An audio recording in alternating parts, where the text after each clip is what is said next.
საღამოშვიდობისა. მოგესალმებით ტელეკომპანია იმედის საკვირაო ტელეჟურნალ დროების სტუდიიდან. ადამიანები, მოვლენები, ისტორია. მე გიორგი თარგამაძე და ტელემედი ჟურნალისტები წარმოგიდგენთ 6 აგვისტოს დროებას. ამ პოლიტიკურად ცხელი ზაფხულის ბოლო თვის განმავლობაში ყოველ კვირას, მას შემდეგ რაც დღის ახალ ამბებს ქრონიკის გამოშვებაში 8 საათზე შეიტყობთ, დროება შეეცდება ჩვენი ტელეჟურნალის საუკეთესო სიუჟეტების ნაკრებით საკვირაო საზაფხულო განწყობა შეგიქმნათ. დღეს და მომდევნო 3 გადაცემაში თქვენ იმ მეტწილად მსუბუქი ჟანრის სიუჟეტებს იხილავთ, რომელმაც მაყურებლის განსაკუთრებული მოწონება ან ყურადღება დაიმსახურა. ერთ-ერთი ასეთი ჩვენი ჟურნალისტების მიერ ერახში გადაღებული ექსკლუზიური რეპორტაჟია. საქართველოს ჯარი იმიჯს საკმაოდ სწრაფი ტემპით იცვლის. ზოგჯერ ნამდვილად რთულია შიდა სამზარეულოს ბოლომდე დანახვა, რადგან წინა წლებთან შედარებით ეს სისტემა უფრო ჩაიკეტა, თუმცა იმით რაც ზედაპირზედებს შეიძლება ითქვას, რომ ჯარი ჩაცმული და აღჭურვილია. რაც შეეხება საბრძოლო გამოცდილებას, ქართველმა მეომრებმა ის სამშვიდობოების სახელით ერახში მიიღეს.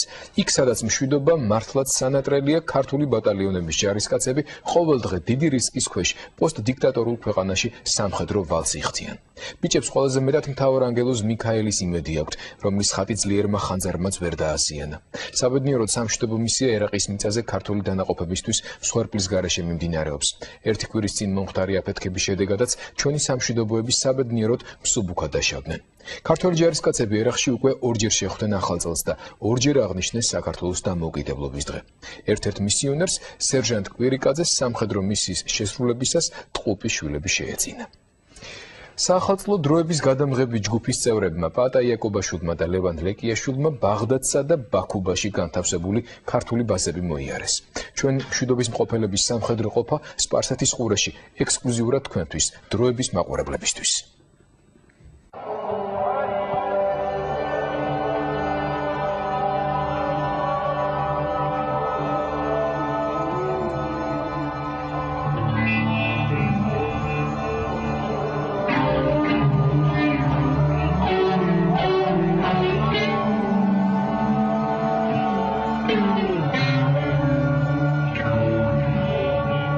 კეთილი იყოს თქვენი მობრძანება ბაღდადში. 1300 წლის წინ ხალიფა ალ-მანსურმა ამ ქალაქს მადინათ ას-სალამი, მშვიდობის ქალაქი უწოდა. მას შემდეგ ამბობენ, რომ ბაღდადში სიმშვიდეა, მაგრამ მას შემდეგ ბაღდადმა არ იცის რა არის მშვიდობა.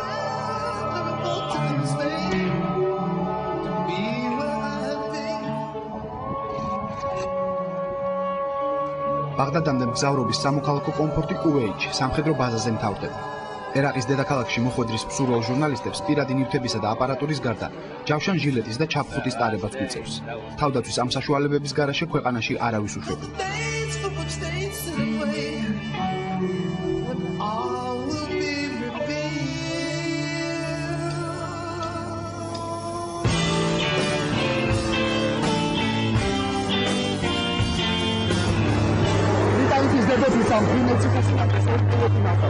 კაპიტანი ფუტბოლი თურმე კარგად იცნობს ქართულ სამხედროებს და ხვდება რომ ბაღდადში უსაფრთხოდ ჩადიყვანს.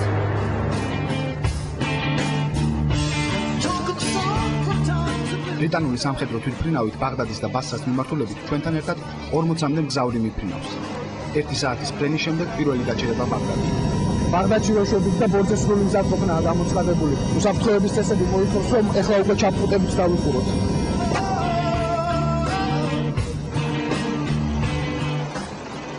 თვითმფრინავი ქალაქის გარეუბანში, ბაზა ვიქტორიზე ეშვება. ეს ბაზა იმხელაა, რომ მისი ერთი ბოლოდან მეორეში მოსახვედრად მანქანით 1 საათზე მეტი უნდა იმგზავროთ.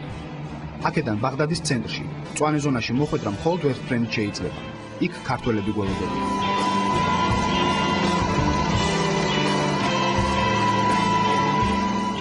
უკვე მეორე წელია ქართველები ერახში იბრძვიან, მაგრამ ეს მხოლოდ უახლესი ისტორიაა.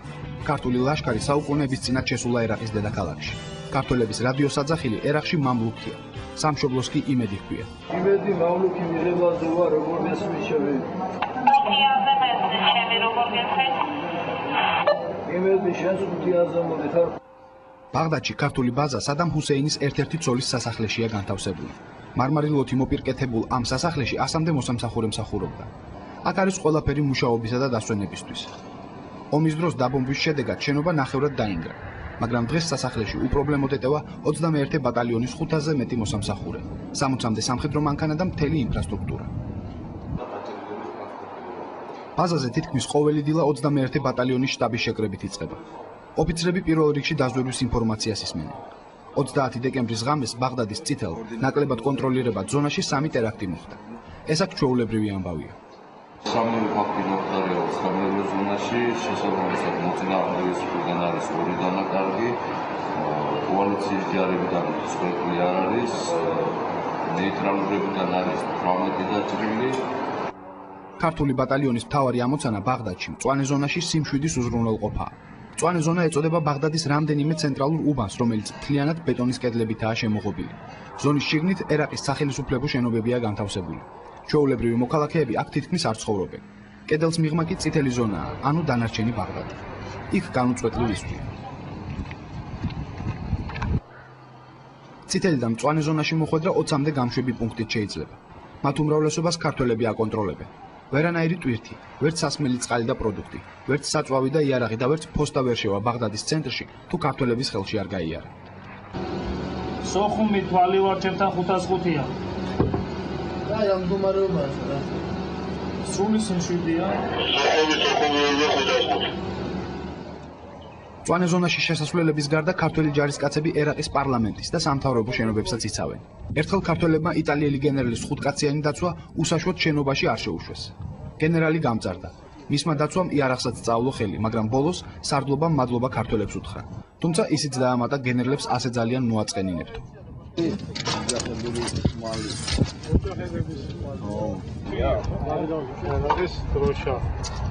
ალლაჰ აკბარ, ესე აწერია. ერაყი ხანჯალი დღეს სუვენირს უფრო და ვიდრე იარაღს. სუვენირები მართალია ყველა ქვეყანაში იყიდება, მაგრამ how much your flag? 10. Thank you. მაგრამ დღეს ერაყში დროშის გაყიდვა უფრო ღირსების გაყიდვას გავს. მით უმეტეს იმ ადგილზე, სადაც ადრე სადამ ჰუსეინის აღლუმები იმართებოდა და სადაც ირან-ერაყის 8 წლიანი ომში დაღუპულთა მემორიალია. სადამ ჰუსეინის სამხედრო დიდების ამ მოედანზე დღეს თავისუფლად დასეირნობენ რეპრესირებული ერაყელები. დღემდე ბევრი მათგანი ტელეკამერას თავს არიდებს და თავის საბუთებს და სახელსაც მალავს, მაგრამ აღიარებს, რომ უფრო თავისუფლად სუნთქავს.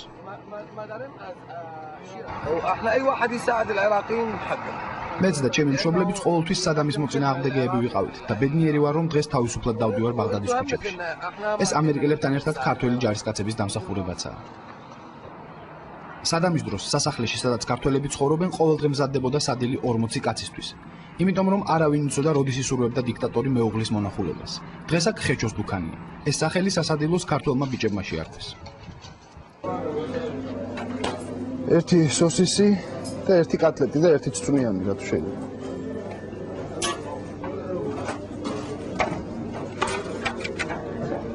მენიუს მრავალფეროვნებას ქართველი ჯარისკაცები ამ ბაზაზე არ უჩვიან. ყველაფერი აქ გამზადებული მოდის, მხოლოდ შეჭმა უნდა ამ საჭმელს. ერთადერთი რაც ქართველებს ენატრებათ, ქართულად და ქართული პროდუქტებით მომზადებული საჭმელია. ამერიკელები ჯარისკაცების კვებაზე სერიოზულად ზრუნავენ. დამინჯერეთ, აქ არის თითქმის ყველაფერი, რაც შეიძლება ადამიანმა შეჭამოს. ხორცი, ძეხვეული, ხილი და ბოსტნეული, წვენები და ტკბილეული და ბასკინ რობინსის ნაყინიც კი.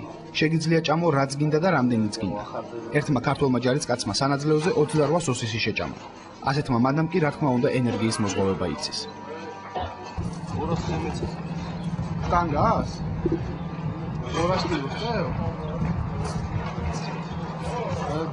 Gato, ¿qué va a hacer? ¿Cómo va a hacer? Horas kilos, ¿qué va a hacer? კიდევ ერთი სამხედრო მისია, რომელიც ქართველებს აკისრიათ პატრულირებაა. რამდენიმე დაჯავშნული ჰამერი დღეში რამდენჯერმე გადის ბაზიდან და ბაღდადის ქუჩებში მოძრაობს. მეთაურიც, მძღოლით და მეტყვიან ფრქვევიც ამ დროს მაქსიმალურად მობილიზებულია. კოლონამ მაქსიმალური სიჩქარით და ზუსტი მარშრუტით უნდა იმოძრაოს და წინააღმდეგობის შემთხვევაში ცეცხლი გახსნეს.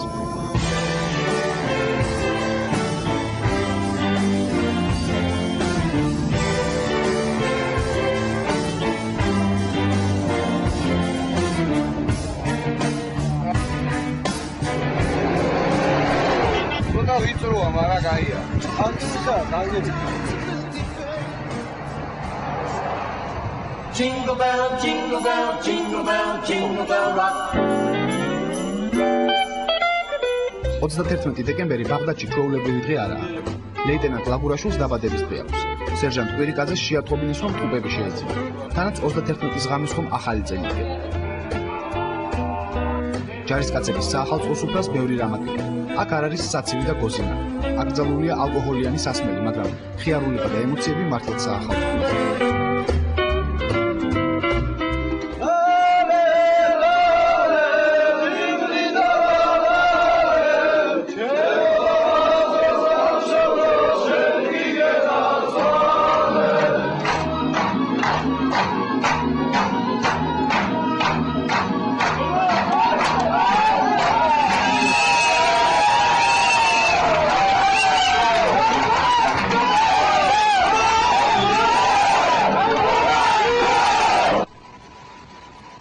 ახალი წლის პირველ დილას ჩვენ ბაქუბაში მივფრინავთ. ეს მეორე ადგილია ერაყში, სადაც ქართველები მსახურობენ. თითქმის 9 საათი ჯერ ბაღდადის თავზე, უდაბურ ველებზე და შემდეგ პალმის ტყეების თავზე ვიფრინავთ.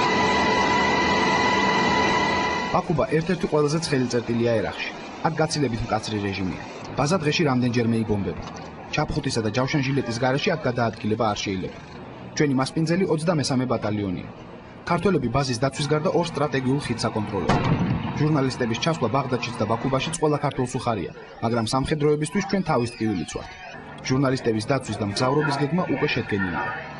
მანქანების განაწილება იქნება შემდეგნაირი. მეოთხე მანქანა, 2 სტუმარი, 20-ის მეთაური უფროსი ლეიტენანტი გურული და მეხუთე მანქანა იქნება აგრეთვე ამერიკელების მანქანა, რომელიც იქნება დაცვა 5 ჯარისკაცით.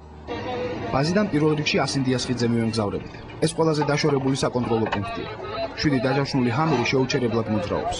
კონვოის გადაადგილებას კოსმოსური თანამგზავრი აკონტროლებს. შეყოვნების შემთხვევაში შტაბში დაასკვნიან, რომ მოხდა თავდასხმა და განგაში გამოცხადდება. მანქანები შუა გზაზე მოძრაობენ. თუ პირველი მანქანის მეტყვი ამთქვევენ გზაზე ნივთი შენიშნა, ის ვალდებულია ცეცხლი გახსნას. როდესაც ბაქუბას ქუჩებში ქართული კონვოი იწყებს პატრულირებას, მოძრაობა ყველგან წყდება. თუ რომელიმე ერაყელი გადაწყვეტავს, რომ მანქანა არ გააჩეროს, მეწყალმსკოვე ეგრევე ცეცხლს გაუხსნის. პოლიკი შეაჯახებს მანქანას და დაწყოლებას გზიდან გადააგდებს. ქართული პატრული ყოველთვის დაუმსწრებლად მაქსიმალური სიჩქარით მოძრაობს. ასინდია ორმაგი ხიდია. ერთზე სამოქალაქო ტრანსპორტი მოძრაობს, მეორეზე სამხედრო. ამ ხიდს 21 ქართველი და რამდენიმე ერაყელი სამხედრო აკონტროლებს. ერთ კვირაში მათ შეცვლიან და ბაზაზე დააბრუნებენ. აქ სროლა ყოველ საღამოს ისმის. ქართველები გვიხსნიან, რომ ერაყელი პარტიზანები ძირითადად ერაყელი სამხედროების დაშინებას ცდილობენ. როდესაც ერთი კვირა ერთ საგუშაგოზე ხარ, ადგილობრივებთან ურთიერთობის დამყარება არ გიჭირს. ერაყელმა პატარა ბიჭებმა უკვე რამდენიმე ქართული სიტყვაც ისწავლეს და ჯარისკაცებთანაც დამეგობრდნენ. ეს რა არის ეს? ეს 10 ამაში მოგცემ $1. ეს უკვე მეორე საკონტროლო პუნქტის, მდინარე დაიალას ნაპირები. პალმის ტყეებში ერთ ნაპირზე შიიტი მუსლიმები ცხოვრობენ, მეორეზე სუნიტები. მათ შუაში კი ქართველები არიან. მდინარის ნაპირებიდან ერაყელები ერთმანეთს ყოველ საღამოს ესხიან, მაგრამ ქართველებს არაფერს ერჩიან. აქ ერთხელ აფეთქება მოხდა, რომელიც საქართველოში არ გახმაურებულა. 23 ბატალიონის მეთაური მაიორი გიგა ბაბუნაშვილი სწორედ ამ აფეთქების ისტორიას გვიყვება. ხიდზე მუშები მუშაობდნენ, დადეს ასაფეთქებელი მოწყობილობა, რამაც გამოიწვია აფეთქება, რა თქმა უნდა და აი ხიდის ერთ-ერთი ნაგლეჯი რო იტყვიან, როგორც მე გაჩვენებთ, აი იქ აგდია. შემდეგ გაირკვა, რომ ეს ნაღმი ამერიკელი პატრულის გასანადგურებლად იყო დადებული, მაგრამ მექანიზმი დროზე ადრე ამოქმედა. ამ შემთხვევის შემდეგ ხიდის დაცვა კიდევ უფრო გაძლიერდა, მაგრამ აქ ყველაზე მეტად იცავენ უსაფრთხოების წესებს. უსაფრთხოებიდან გამომდინარე, თუ შეიძლება აქ გავჩერდეთ, ახლოს ძალიან მიახლოება არ არის ვთქვათ სასურველი.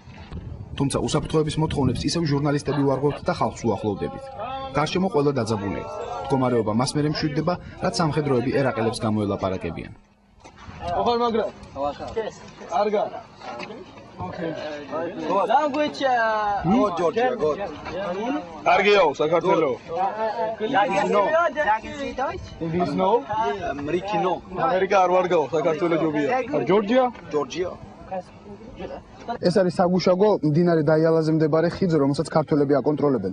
იმისთვის, რომ ჩვენ დაგვეთვალიერებინა ეს საგუშაგოები, ქართულმა სამშვიდობოებმა ეს ხიდი დაახლოებით 5 წუთით გადაკეტეს. აქ უკვე საკმაოდ დიდი საცობი შეიქმნა და ერაყელები ამბობენ, რომ აი ამ ლურჯ მანქანაში მიცვალებული ყავთ და სასტრაფოდ ხიდის გახსნას ითხოვენ. ბაზა ბაქუბაში ისევე როგორც ბაღდადში ყველანაირად მოწყობილია. მართალია ბიჭები აქ სასახლეში არ ცხოვრობენ, მაგრამ სხვა მხრივ არანაირი პრობლემა არ აქვს.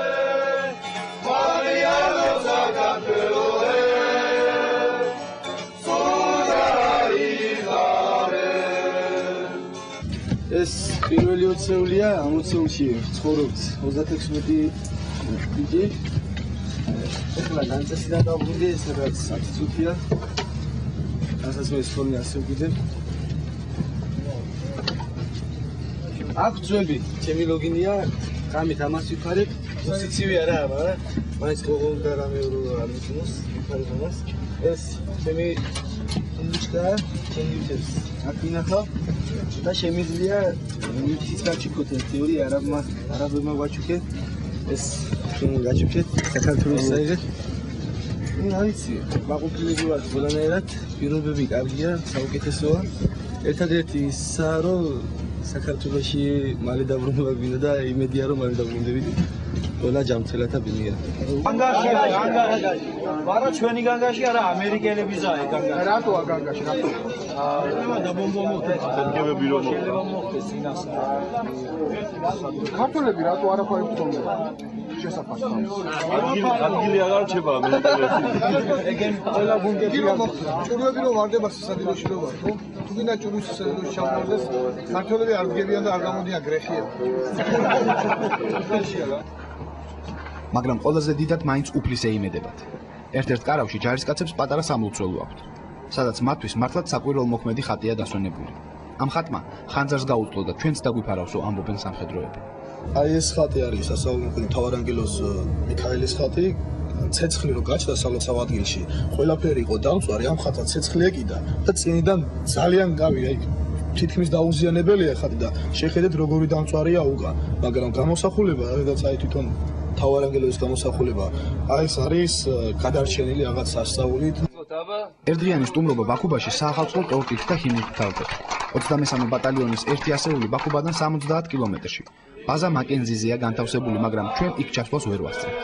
აეროდრომზე მივდივართ და ბაღდადისკენ მივფრინავთ. ერაყში სამხედროების ყველაზე პოპულარული ტრანსპორტი ვერტფრენებია. მათ თავისი მოძრაობის განრიგი და გაჩერებებიც აქვთ. უფრო მეტიც, გზადაგზა ბენზინგასამართის სადგურებიცაა მოწყობილი. ვერტფრენები ერაყში სამარშრუტო ტაქსები დაფრინავენ. ქალაქიდან ქალაქში ჩვენს ესე ზუსტად გაწერილი განრიგით მოძრაობს. ეხლა სარკოვშავას ხავთ და აი ეს ორი შავი თორი ბაღდადისკენ წავუყვანთ. ბაღდადში დაბრუნებულებს 21 ბატალიონის მეთაური კაპიტანი ნიკა ნემსიწვერიძე და ბაზაზე მომუშავე ერაყელები ერთ-ერთ ოჯახში გვეპატიჟებიან. ოჯახის უფროსს აბუ მასინი ჰქვია. ეს სიტყვასიტყვით მასინის მამას ნიშნავს. ერაყელი მამაკაცი მას შემდეგ რაც ვაჟი შეეძინება, ამ ვაჟის მამად იწოდება.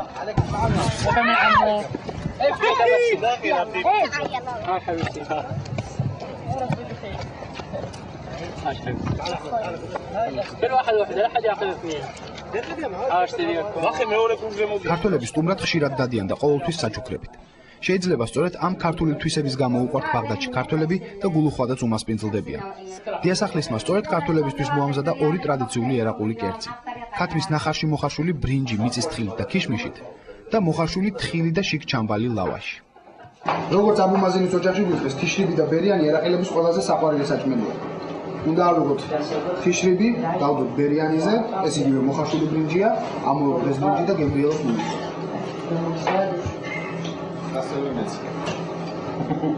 ძალიან გემრიელია. მაგარია. 1300 წლის წინ ხალიფა ალ-მანსურმა ამ ქალაქს მადინათ ას-სალამ, მშვიდობის ქალაქი უწოდა. მას შემდეგ ამბობენ, რომ ბაღდადში სიმშვიდეა. მას შემდეგ ბაღდადმა არ იცის რა არის მშვიდობა.